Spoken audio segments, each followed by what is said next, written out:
Hello mga boss, grabe na pagkasarap ng ating putahe ngayon. Kita nyo. Wow, ulalam. Magandang araw sa inyo mga boss. So today is another day. Ang content natin for today is Bicol Express or ano dyan, halang-halang. Ang tawag dyan, basta ito yung mga ingredients natin, no? O may ano tayo, sayote. Siyempre si mama, kukumama. Hindi magpahuli si kukumama dyan. Tsaka yung mga sili natin at saka mamasitas, dalawang mama yung ginamit natin ngayon. Tsaka yung mga mantika natin dyan para kukumpleto sa ating pagluluto ngayon. At hindi rin magpahuli si pepper, black pepper ba? Wala nang ibang pepper dyan. Ayan, kayan muna natin para mas lalong tumuhop yung ano niya ba.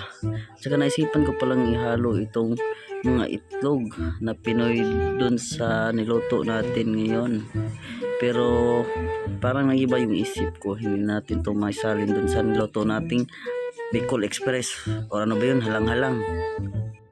Parang may ibang espiritu sumanay dyan sa mga itlog na yan, kaya hindi natin yan maisalin sa ating niluto na ano, halang-halang. Ayan na, nilagyan natin ng tanglad or lemongrass para mas talong sumarap. Ayan, hindi yan magpapauli si Mama Juan. Si Mama Juan ay si Mama Sitas. Yan si Mama Juan. At yung pangalawa nating yung sili natin. Alright.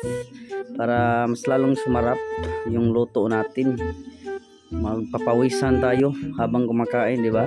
Yan yung tirada natin dyan mga boss. Ayan, kaya nalagyan natin ng kunting toyo para lalong sumarap. At dinagdag natin si Mama 2, si Coco Mama. Oh, you're right. Diba? Ganda ng kulay ni Coco Mama. Milk na milk. Coco na coco. Mama na mama. Mama na mama. Diba? Diba? Ang galing. Haluin muna natin para mas lalong ma-absorb yung lasa niya. Yan. Bango pa lang. Ulam na. Hindi ka kagutom.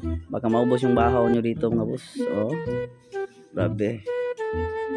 Kaya sa mga gustong magluto dyan, ayan, Coco Mama na, ang Mamasitas na, si Mama 1, si Mama 2. Alright. Kain na tayo kasi malambot na yung sayote. At yun lang ating content for today mga boss. Sana nyo subscribe at i-follow nyo ako sa aking FB page, Boss Jong. Thank you so much.